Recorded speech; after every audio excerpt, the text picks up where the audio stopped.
آدمی بیوی کی اطاعت کرے گا لیکن ماں کی فرما برداری نہیں کرے گا، بیوی کی ڈیمانڈ پہ فوراً بھاگ کے جائے گا، لیکن ماں دوائی کا بھی کہہ رہی ہوگی تو ٹال مٹول کرتا رہے گا، کل پرسوں ہفتے گزر جائیں گے، ماں کے ساتھ جانا اس کو پسند نہیں ہوگا، ماں کی خدمت میں رہنا، اس کے پاس بیٹھنا اس کو پسند نہیں ہوگا۔ ماں دھکے سے بیٹوں کو بیٹیوں کو اپنے پاس بٹھائے گی لیکن بیٹھنا پسند نہیں ہوگا۔ وَأَدْنَىٰ صَدِيقَهُ وَأَقْصَىٰ أَبَاهُ، دوستوں کے ساتھ بیٹھ کے گپ شپ لگانا مرغوب ہوگا، باپ کے ساتھ بیٹھنا پسند نہیں ہوگا، باپ کے پاس اولادیں نہیں بیٹھیں گی۔ اور یہ جو مصیبت آئی ہے اس نے تو گھر کے اندر بھی پاس بیٹھی اولاد کو بھی ماں باپ سے چھین لیا ہے، وہ وہاں بیٹھ کر کے بھی حاضر باش نہیں ہوتے۔ آپ کو اس دن میں نے درس قرآن میں جو مضمون رکھا تھا اس میں ایک لفظ تھا وَبَنِينَ شَهُودًا، وہ بیٹے جو حاضر باش ہوں وہ نعمت ہوتے ہیں،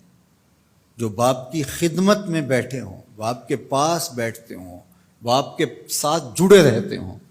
وہ نعمت ہوتے ہیں۔ اور جو باپ سے جان چھڑاتے رہتے ہوں، جی چراتے رہتے ہوں، پھنس گئے تو 2 منٹ بیٹھ گئے ورنہ نہیں، بالخصوص بوڑھے بزرگوں کے پاس تو اس دور کے اندر کوئی بیٹھنے کے لیے تیار نہیں ہوتا، وہ ترستے ہیں کہ ہماری اولاد ہمارے پاس بیٹھے، لیکن اولاد کی دلچسپیاں ہی کوئی اور ہیں،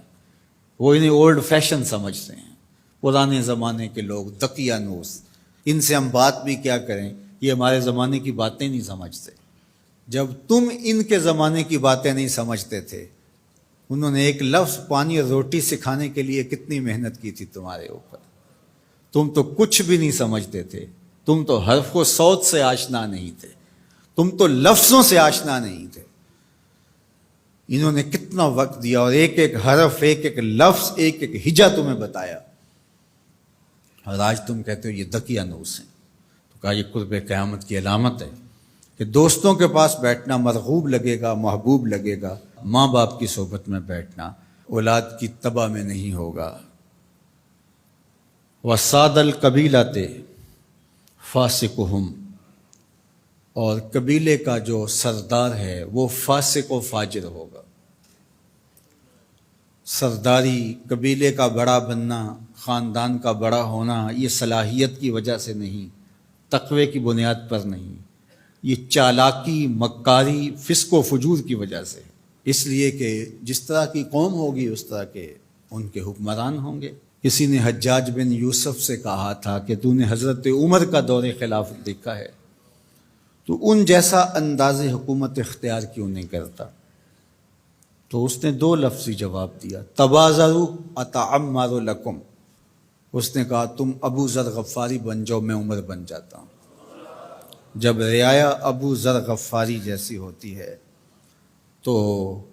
حکمران عمر فاروق جیسے ہوتے ہیں۔ جب ہم چور ہوں گے، ہم خائن ہوں گے، ہم بدکار ہوں گے تو اوپر رحمتوں کی چھتڑیاں تو نہیں تانی جائیں گے، اوپر بھی پھر یہی کچھ ہوگا۔ ایک روایت میں آتا اعمالکم امالکم، تمہارے اعمال ہی تمہارے حکمران ہوں گے۔ فرمایا کہ وہ اس بات پہ قادر ہے کہ وہ تمہیں اوپر سے بھی عذاب دے سکتا ہے، وہ چاہے تو نیچے سے بھی عذاب دے سکتا ہے۔ حضرت عبداللہ ابن عباس رضی اللہ تعالیٰ عنہ فرماتے ہیں اوپر کا عذاب یہ ہے تمہارے حکمران نااہل ہوں، اور نیچے کا عذاب یہ ہے تمہاری اولادیں نافرمان ہوں، اور تم ایک دوسرے سے لڑنے لگ جاؤ، ایک خاندان کے لوگ